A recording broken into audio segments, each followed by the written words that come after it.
Good evening. Special edition തുടങ്ങുന്നു. വിപണിയിലിറങ്ങി വില നിയന്ത്രിക്കാൻ സർക്കാരിന് തടസ്സം നിൽക്കുന്ന ആഗോള പ്രതിഭാസം എന്ത്? ഇക്കുറി ഓണമുണ്ണാൻ നമുക്ക് കാണം വിൽക്കേണ്ടി വരുമോ? ആദ്യം പ്രധാന വാർത്തകൾ. വിലക്കയറ്റം ചർച്ച ചെയ്യാൻ ചേർന്ന ഉന്നതതല യോഗം പ്രഹസനമായി. ധനമന്ത്രി ഉൾപ്പെടെ 3 മന്ത്രിമാർ യോഗത്തിൽ പങ്കെടുത്തില്ല. വിലക്കയറ്റം നേരിടാൻ സർക്കാർ അനുവദിച്ചത് 60 കോടി രൂപ മാത്രം. സപ്ലൈകോ ജീവനക്കാർ സമരം പിൻവലിച്ചു. തീരുമാനം ഭക്ഷ്യമന്ത്രിയുടെ സാന്നിധ്യത്തിൽ നടന്ന ചർച്ചയിൽ. സംസ്ഥാനത്ത് ബുധനാഴ്ച മോട്ടോർ വാഹന പണിമുടക്ക്. സമരം ഇന്ധനവില വർധനവിൽ പ്രതിഷേധിച്ച് സ്വകാര്യ ബസ്സുകളും പണിമുടക്കിൽ പങ്കെടുക്കും. ഇടത് സമരം ന്യായമെന്ന് മന്ത്രി ആര്യാടൻ മുഹമ്മദ്. സോളാർ കേസിൽ ജുഡീഷ്യൽ അന്വേഷണം നേരിടാൻ തയ്യാറെന്ന് മുഖ്യമന്ത്രി UDF ഘടകകക്ഷി നേതാക്കളോട്. പരിഗണനാ വിഷയങ്ങൾ 2 ദിവസത്തിനകം തീരുമാനമെന്ന് PP തങ്കച്ചൻ. സിറ്റിംഗ് ജഡ്ജിയെ ആവശ്യപ്പെട്ട് മുഖ്യമന്ത്രി വീണ്ടും ഹൈക്കോടതിക്ക് കത്തെഴുതി. മുഖ്യമന്ത്രിയുടെ മുൻ ഗൺമാൻ സലീം രാജിനെതിരായ ഭൂമി തട്ടിപ്പ് കേസിൽ സർക്കാരിന് ഹൈക്കോടതിയുടെ വിമർശനം. വിദുര പെൺവാണിഭ കേസിൽ പെൺകുട്ടി കൂറുമാറിയെന്ന് കോടതി. പ്രതികളെ ഓർമ്മയില്ലെന്ന് കോടതിയിൽ പെൺകുട്ടിയുടെ മൊഴി. സംഭവം നടന്ന് വർഷങ്ങൾ കഴിഞ്ഞതിനാൽ പലരെയും ഓർത്തെടുക്കാൻ കഴിയുന്നില്ലെന്ന് പെൺകുട്ടി. ഇംഗ്ലീഷ് ഫുട്ബോൾ താരം ഗാരത്ത് ബെയ്ൽ ലോകത്തിലെ ഏറ്റവും വിലയേറിയ ഫുട്ബോൾ താരം. ബെയ്ലിനെ റയൽ മാഡ്രിഡ് വാങ്ങിയത് 100 ദശലക്ഷം യൂറോയ്ക്ക്. ബ്രസീൽ താരം കക്ക മിലാനിൽ തിരികെ എത്തി. സ്പാനിഷ് ലീഗിൽ ബാഴ്സയ്ക്കും റയലിനും തകർപ്പൻ ജയം. ഇംഗ്ലീഷ് പ്രീമിയർ ലീഗിൽ ലിവർപൂൾ മാഞ്ചസ്റ്ററിനെ അട്ടിമറിച്ചു. വിലക്കയറ്റം കൊണ്ട് സംസ്ഥാനം പൊറുതിമുട്ടുമ്പോൾ വിഷയം ചർച്ച ചെയ്യാൻ സംസ്ഥാന സർക്കാർ വിളിച്ച ഉന്നതതല യോഗം പ്രഹസനമായി. യോഗത്തിൽ ധനമന്ത്രി ഉൾപ്പെടെ 3 മന്ത്രിമാർ പങ്കെടുത്തില്ല.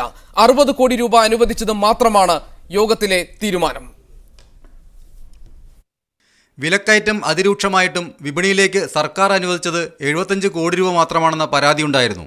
ഈ പശ്ചാത്തലത്തിലാണ് മുഖ്യമന്ത്രി യോഗം വിളിച്ചത്. എന്നാൽ ധന, കൃഷി, സഹകരണ മന്ത്രിമാർ പങ്കെടുത്തില്ല.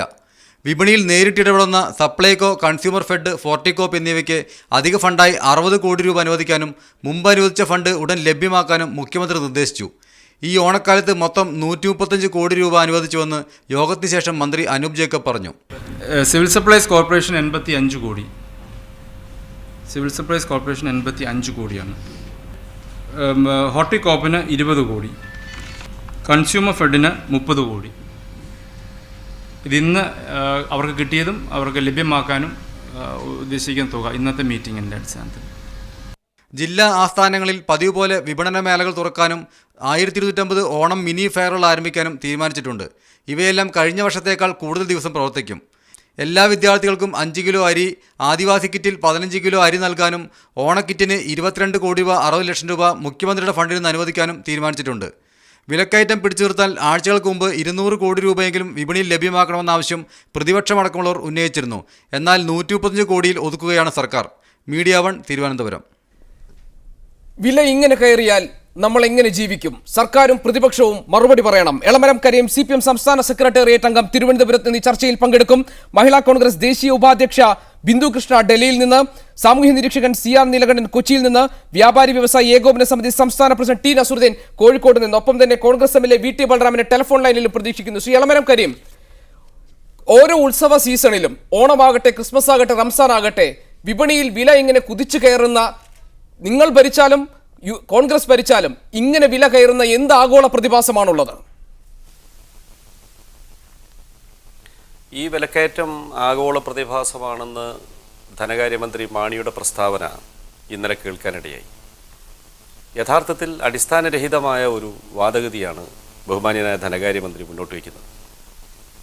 ഇവിടെ എല്ലാ കാലത്തും ഒരുപോലെ വില കയറുന്നു എന്ന വാദം തന്നെ ശരിയല്ല. 2006 മുതൽ 2011 വരെ ഇടതുപക്ഷ ജനാധിപത്യ മുന്നണി സംസ്ഥാനം ഭരിച്ച കാലത്ത് സംസ്ഥാന സർക്കാരിന് കഴിയാവുന്ന വിധത്തിൽ വില നിയന്ത്രിക്കാൻ ഫലപ്രദമായ നടപടികൾ കൈക്കൊണ്ടിരുന്നു. അതിനുപയോഗിച്ച മാർഗം സിവിൽ സപ്ലൈസ് കോർപ്പറേഷനെയും കൺസ്യൂമർ ഫെഡിനെയും ശക്തിപ്പെടുത്തുക എന്നതാണ്. ഇപ്പോൾ സംഭവിച്ചത് സിവിൽ സപ്ലൈസ് കോർപ്പറേഷൻ ആവശ്യമായ പണം അനുവദിക്കുന്നതിൽ സർക്കാർ അമാന്തം കാണിച്ചു. ഇന്നലെ സിവിൽ സപ്ലൈസ് വകുപ്പ് മന്ത്രി തന്നെ ഇക്കാര്യം പരസ്യമായി പറഞ്ഞു. അനുവദിക്കാൻ തീരുമാനിച്ച 40 കോടി തൻ്റെ വകുപ്പിന് കിട്ടിയിട്ടില്ല എന്ന്. ഇന്ന് അടിയന്തര സാഹചര്യം ചർച്ച ചെയ്യാൻ ഗവൺമെൻറ് വിളിച്ച ഉന്നതതല യോഗത്തിൽ ധനകാര്യമന്ത്രി വിട്ടുനിന്നു. ധനകാര്യമന്ത്രി ഇല്ലാതെ ഇത്തരം ചർച്ച ചെയ്യുന്നതിൽ യാതൊരു അർത്ഥവുമില്ല. മാത്രമല്ല സർക്കാർ തന്നെ വിലക്കയറ്റം സൃഷ്ടിക്കുകയാണ്. കേരളത്തിൽ സിവിൽ സപ്ലൈസ് കോർപ്പറേഷൻ വിൽപ്പന നടത്തുന്ന അരിയുടെ വില 16 രൂപയിൽ നിന്ന് 21 രൂപയായി വർദ്ധിപ്പിച്ചു. മുളകിൻ്റെ വില 45 രൂപയിൽ നിന്ന് 65 രൂപയാക്കി. അപ്പം ഗവൺമെൻറ് വിലക്കയറ്റം സൃഷ്ടിച്ചുകൊണ്ട് യഥാർത്ഥത്തിൽ വില നിയന്ത്രിക്കാൻ ഇടപെടേണ്ട സർക്കാർ മറ്റു രൂപത്തിലാണ് പ്രവർത്തിക്കുന്നത്. പെട്രോൾ ഡീസൽ വില യാതൊരു ന്യായീകരണവും ഇല്ലാത്ത വർധനവ് കഴിഞ്ഞ കുറേ മാസങ്ങളായി നടക്കുകയാണ്. ഇന്നലെ ഡീസൽ വിലയിൽ 50 പൈസയും പെട്രോൾ വിലയിൽ 2 രൂപ 35 പൈസയുടെയും വർധനവുണ്ടായി. അത് രൂപയുടെ മൂല്യശോഷണത്തിൻ്റെ പേര് പറഞ്ഞാണ്. ഇതോടുകൂടി കേരളത്തിൽ പെട്രോൾ വില സർവകാല റെക്കോർഡിലെത്തി. 1 ലിറ്ററിന് 77 രൂപ, ഡീസലിന് 54 രൂപ. ഇതിൻ്റെ പ്രത്യാഘാതം എല്ലാ മേഖലകളിലും ഉണ്ടാവാൻ പോവുകയാണ്. ചരക്ക് കടത്ത് കൂലി വർദ്ധിക്കും, യാത്രാ നിരക്ക് വർദ്ധിക്കണമെന്ന ആവശ്യം ഉയരും, വൈദ്യുതി ചെലവ് വർദ്ധിക്കും, ട്രാൻസ്പോർട്ട് കോർപ്പറേഷനുകളെ തകർക്കും, ബൾക്ക് പർച്ചേസർ എന്ന നിലയിൽ അവരുടെ മേൽ കൂടുതൽ ബാധ്യത വരും, രാസവള വില ഉയരും. അന്താരാഷ്ട്ര ധനമൂലധന ശക്തികൾ നടത്തുന്ന ചൂതാട്ടത്തിന് നമ്മുടെ സമ്പദ്ഘടനയെ തുറന്നു കൊടുത്തതിൻ്റെ പ്രത്യാഘാതമാണ് ഇന്ന് അനുഭവിച്ചുകൊണ്ടിരിക്കുന്നത്. 1991 മുതൽ ഇതിനെതിരായി മുന്നറിയിപ്പ് നൽകിയവരാണ് ഇന്ത്യയിലെ ഇടതുപക്ഷം. തിരികെ താങ്കളിലേക്ക്. ശ്രീമതി ബിന്ദു കൃഷ്ണ, ഇന്ന് UDF നേതാക്കൾ വിലക്കയറ്റത്തെക്കുറിച്ച് പ്രസ്താവന നടത്തുമ്പോൾ പറഞ്ഞൊരു കാര്യം, സർക്കാരിന് കമ്പോളത്തിൽ ഇടപെടാൻ പരിമിതികളുണ്ട് എന്നാണ്. സ്വതന്ത്ര കമ്പോളത്തെ പിന്തുണയ്ക്കുന്നവരാകാം UDF, കമ്പോളത്തെ സ്വതന്ത്രമായി വിഹരിക്കാൻ വിടുന്നുണ്ടാകാം. പക്ഷേ കുറഞ്ഞ പക്ഷം പൂഴ്ത്തിവയ്പ്പെങ്കിലും തടയാൻ സർക്കാരിന് കഴിയേണ്ടതല്ലേ? സർക്കാരിന്റെ വിപണിയുടെ ഇടപെടൽ കൂടുതൽ പരിമിതമാണ് എന്ന അഭിപ്രായം എനിക്കില്ല. പക്ഷേ ഇവിടെ ഈ ചർച്ചയിൽ പങ്കെടുത്തുകൊണ്ട് സുഹൃത്ത് ചൂണ്ടിക്കാണിച്ചതുപോലെ ആഗോള സാമ്പത്തിക വ്യതിയാനങ്ങളുടെ ഒരു പ്രതിഫലനം തന്നെയാണ് നമ്മുടെ നാട്ടിലും വിലക്കയറ്റത്തിന്റെ രൂപത്തിൽ വരുന്നത് എന്നതാണ് യാഥാർത്ഥ്യം. മറിച്ചുള്ള പ്രസ്താവനകൾ കേവലം രാഷ്ട്രീയ ലക്ഷ്യം മാത്രം വെച്ചുകൊണ്ട് പറയുന്നതാണ് എന്ന് ഈ രാജ്യത്തെ സാമ്പത്തിക അവസ്ഥയെക്കുറിച്ച് അറിയാവുന്ന എല്ലാവർക്കും പറയാൻ കഴിയുന്നതാണ്. ഏത് ന്യായീകരണത്തിന്റെ പിൻബലത്തോടു കൂടിയാണെങ്കിലും വിലക്കയറ്റത്തെ സാധൂകരിക്കുവാൻ ആർക്കും കഴിയുകയില്ല. മറ്റ് രാഷ്ട്രീയ ചിന്താഗതികൾക്ക് അപ്പുറമായി തന്നെ പൊതുപ്രവർത്തക എന്നതുപോലെ തന്നെ ഒരു വീട്ടമ്മ കൂടിയാണല്ലോ താങ്കൾ. സ്വാഭാവികമായും ഒരു കുടുംബ ബജറ്റിൽ എങ്ങനെയാണ് ഉത്സവ സീസൺ വരുമ്പോൾ ആ ബജറ്റ് താളം തെറ്റുന്നതെന്ന് നമ്മൾ എല്ലാവരെയും പോലെ താങ്കൾക്കും അറിയാമല്ലോ. സർക്കാർ വിപണിയിൽ നടത്തുന്ന ഇടപെടൽ എത്രത്തോളമുണ്ട്? എന്തുകൊണ്ടാണ് ഉത്സവ സീസണുകൾ വരുമ്പോൾ വിപണിയിൽ ഓൾറെഡി സ്റ്റോക്കായിട്ട് വെച്ചിരിക്കുന്ന സാധനങ്ങളിൽ പോലും വില ഇരട്ടിയാകുന്നത്, അല്ലെങ്കിൽ 3 ഇരട്ടിയാകുന്നത്, 2 ഇരട്ടിയാകുന്നത് എന്തുകൊണ്ടാണ്? എന്തുകൊണ്ട് സർക്കാരിന് ഈ വില നിയന്ത്രിക്കാൻ, ചെക്ക് ചെയ്യാൻ കഴിയുന്നില്ല? ഒരു വീട്ടമ്മ എന്ന നിലയിൽ തന്നെ ഈ വിലക്കയറ്റം സാധാരണ ഒരു മനുഷ്യ ജീവിതത്തിൽ, കുടുംബ ജീവിതത്തിൽ ഉണ്ടാകുന്ന താളം തെറ്റലുകളെ വ്യക്തമായി അറിയാവുന്ന ഒരു വ്യക്തി എന്ന നിലയിൽ തന്നെ ഞാൻ പറയുന്നു, വിലക്കയറ്റം രാഷ്ട്രീയ ഭേദമന്യേ ആർക്കും സഹിക്കുവാൻ കഴിയുന്ന ഒരു കാര്യമല്ല. പിന്നെ സർക്കാരിന്റെ വിപണിയിലെ ഇടപെടലിനെ കുറിച്ച് ഇന്നലെ തന്നെ വളരെ വ്യക്തമായ കണക്കുകളുമായി നമ്മുടെ സംസ്ഥാന മന്ത്രി ശ്രീ അനൂപ് ജേക്കബ് കണക്ക് സഹിതം കരിഞ്ചന്ത ഇതുപോലുള്ള പൂഴ്ത്തിവയ്പ്, ഇവിടെ ഈ ചർച്ചയിൽ സൂചിപ്പിച്ചതുപോലെയുള്ള പൂഴ്ത്തിവയ്പ്പുകൾ, നിലവിലുള്ള സാധനത്തെ എവിടെയെങ്കിലും വില കയറുന്നു എന്നൊരു സൂചന വന്നാൽ തന്നെ തന്റെ കടയിൽ സ്റ്റോക്ക് ഇരിക്കുന്ന സാധനങ്ങളുടെ വില ഇരട്ടിയാക്കിക്കൊണ്ട് സാധാരണക്കാരുടെ നട്ടലൊടിക്കുന്ന കച്ചവട താല്പര്യം മാത്രം മുൻനിർത്തി പ്രവർത്തിക്കുന്ന ആളുകളെ കണ്ടെത്തുന്നതിന് വേണ്ടി നടത്തുന്ന ഇടപെടലുകൾ, അത് നടത്തിയതിന്റെ കണക്കുകൾ മന്ത്രി തന്നെ വ്യക്തമാക്കിയിട്ടുള്ളതാണ്. ഇന്ന് എല്ലാ പത്രങ്ങളിലും റിപ്പോർട്ട് ചെയ്തിട്ടുള്ളതാണ്. ഇന്നലെ തന്നെ മാധ്യമങ്ങൾ റിപ്പോർട്ട് ചെയ്യപ്പെട്ടിട്ടുള്ളതാണ്. ഗവൺമെന്റ് ഇടപെടുന്നില്ല എന്ന് പറഞ്ഞാൽ ശരിയല്ല. പക്ഷേ സാധാരണയ്ക്ക് അപ്പുറത്ത് ഈ ഫെസ്റ്റിവൽ സീസണിൽ ഒരു വിലക്കയറ്റം ഉണ്ടായി. അന്താരാഷ്ട്ര വിപണിയിൽ ഡോളറിന്റെ വിലയുമായി അടക്കം താരതമ്യപ്പെടുത്തുമ്പോൾ രൂപയുടെ മൂല്യ ഇടിവും അതുപോലെ തന്നെ ധനക്കമ്മിയും വ്യാപാര കമ്മിയും അടക്കമുള്ള ബുദ്ധിമുട്ടുകൾ ഉണ്ടായതിനെ തുടർന്ന് വിലക്കയറ്റമുണ്ടായി. അപ്പോൾ സാധാരണഗതിയിൽ സർക്കാർ കൊടുക്കുന്ന സബ്സിഡികളും തുകകളും ഒന്നും തന്നെ പര്യാപ്തമല്ലാത്തൊരു സാഹചര്യം വന്നപ്പോൾ സർക്കാരിന്റെ കൂടുതൽ ഇടപെടൽ വേണമെന്ന് ആവശ്യം എല്ലാ ഭാഗത്തും ഉയരുകയും ആ ആവശ്യത്തെ ഈ സർക്കാർ വളരെ ക്രിയാത്മകമായി സമീപിക്കുകയും അതിന്റെ പരിണത ഫലമായി തന്നെ ഒട്ടനവധി സ്റ്റോറുകൾ, ഇന്നും കൂടി പുതിയ സ്റ്റോർ ഓഗസ്റ്റ് 2 മുതൽ തന്നെ ഇതുപോലെ റംസാൻ ഓണ വിപണികൾ സജീവമാവുകയും അതിനുശേഷം കൂടുതൽ വിപണികൾ സജീവമാക്കിക്കൊണ്ട് പുതിയ ഔട്ട്ലെറ്റുകൾ തുടങ്ങിക്കൊണ്ട് സപ്ലൈകോയ്ക്ക് 25 കോടി രൂപ ഇന്ന് അനുവദിച്ചുകൊണ്ട്, കൺസ്യൂമർ ഫെഡിന് 30 കോടി രൂപ അധികമായി അനുവദിച്ചുകൊണ്ട് സർക്കാർ വളരെ ക്രിയാത്മകമായി തന്നെ ഈ പ്രശ്നത്തെ. ശ്രീ ടി നസറുദ്ദീൻ, ഇപ്പോൾ വിപണിയിൽ വിലക്കയറ്റത്തിന് ഒരു കാരണം ഇത് ഉത്സവ സീസണാണ് എന്നതുകൊണ്ടാണ്.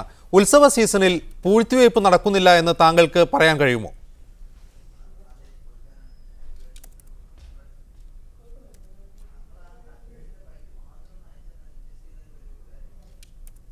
ടി നസറുദ്ദീൻ, താങ്കൾക്ക് കേൾക്കാമെങ്കിൽ.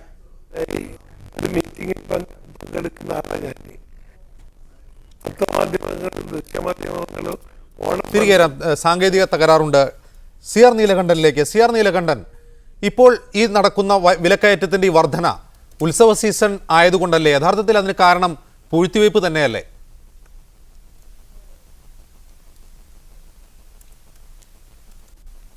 വ്യക്തമായ കാരണങ്ങളുണ്ട്. നേരത്തെ പറഞ്ഞതിലെല്ലാം കുറേശ്ശെ സത്യങ്ങളുണ്ട്. പക്ഷേ എല്ലാം ഇപ്പോൾ സഖാവ് എളമരം കരീം പറഞ്ഞ വളരെ പ്രധാനപ്പെട്ട ഒരു കാര്യമുണ്ട്. ഇപ്പോൾ ഡോളറിൻ്റെ വില കൂടുന്നു കുറയുന്നു.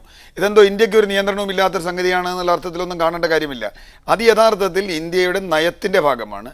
ഇന്ത്യയുടെ ഹ്രസ്വകാല ഇൻവെസ്റ്റേഴ്സിന് ഇന്ത്യൻ ഓഹരി കമ്പോളവും നാണയക്കമ്പോളവും തുറന്നു കൊടുത്തതിൻ്റെ ഫലമായി അവർ വൻതോതിൽ ഇവിടുന്ന് മൂലധനം പിൻവലിച്ചു. അമേരിക്കയിലെ സാമ്പത്തിക സ്ഥിതിയുമാതിരി ബന്ധമുണ്ട്. ഈ ഇൻ്റർലിങ്കിങ് അതിനെ ഇൻസുലേറ്റ് ചെയ്യാൻ ഇന്ത്യ ഗവൺമെൻറ്റിന് കഴിഞ്ഞില്ല.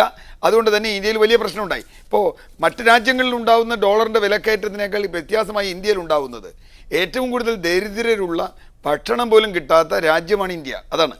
ഇപ്പോൾ കേരളം പോലൊരു സ്ഥലത്ത് വരുമ്പോൾ മറ്റൊരു സംഗതി കൂടി വരുന്നു. നേരത്തെ പറഞ്ഞതുപോലെ ഉത്സവ സീസൺ വരുമ്പോൾ സ്വാഭാവികമായും ഉത്സവ സീസണിൽ ഒരു വിലക്കയറ്റം ഉണ്ടാക്കുക എന്ന പൂഴ്ത്തിവയ്പ്പിൻ്റെയും മറ്റു രീതിയൊക്കെ ഉണ്ട്. ഉത്സവത്തിന് മാത്രം വിൽക്കാൻ വെക്കുന്ന സാധനങ്ങളുണ്ട്, അപ്പോൾ വരുന്ന വിലക്കയറ്റമുണ്ട്. പിന്നെ ആളുകളുടെ കയ്യിൽ കുറച്ച് പൈസ കിട്ടുമെന്ന് വന്നാൽ ഉടനെ തന്നെ വില കൂട്ടുന്ന ഒരു പ്രവണതയും നമ്മുടെ നാട്ടിലുണ്ട്. അതിലൊക്കെ പ്രധാനപ്പെട്ട ഒരു വിഷയം നമ്മൾ വിട്ടുപോയി. യഥാർത്ഥത്തിൽ ഇപ്പോൾ വൻതോതിൽ കുത്തകകൾ ഈ ഉൽപ്പന്നങ്ങൾ ശേഖരിക്കുന്നതിന് അവർക്ക് വേണ്ടി ഇത് തുറന്നു കൊടുത്തിട്ടുണ്ട്.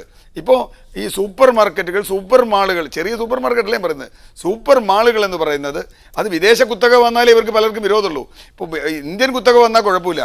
യഥാർത്ഥത്തിൽ FDI റീറ്റെയിലിൽ കുത്തകകൾ വൻതോതിൽ ശേഖരിച്ചു വയ്ക്കുന്നു. ഇത് വെറും പൂഴ്ത്തിവയ്പ് എന്ന് നമുക്ക് മാത്രം കാണാൻ പറ്റില്ല. ഇപ്പോൾ പല ഉൽപ്പന്നങ്ങളുടെയും വില റിലയൻസിനോ അല്ലെങ്കിൽ ബിർളയ്ക്കോ അതുപോലെയുള്ള ആളുകൾക്ക് നിശ്ചയിക്കാവുന്ന തരത്തിലേക്ക് കാര്യങ്ങൾ വന്നിരിക്കുന്നു. അത് അവർ നിയന്ത്രിക്കുന്ന തരത്തിലേക്ക് വരുമ്പോൾ തീർച്ചയായും താഴെയുള്ള ചെറുകിട കച്ചവടക്കാർക്ക്, ഇപ്പം നസറുദ്ദീൻ വന്നിട്ടില്ല, നസറുദ്ദീൻ പറയേണ്ട ഒരു കാര്യം അതാണ്. ഇവിടെയുള്ള താഴെയുള്ള കച്ചവടക്കാർക്ക് ഇവിടുത്തെ കിട്ടുന്നതിന് തന്നെ പരിമിതികളുണ്ട്, പലപ്പോഴും അതിൻ്റെ തന്നെ പ്രശ്നമുണ്ട്.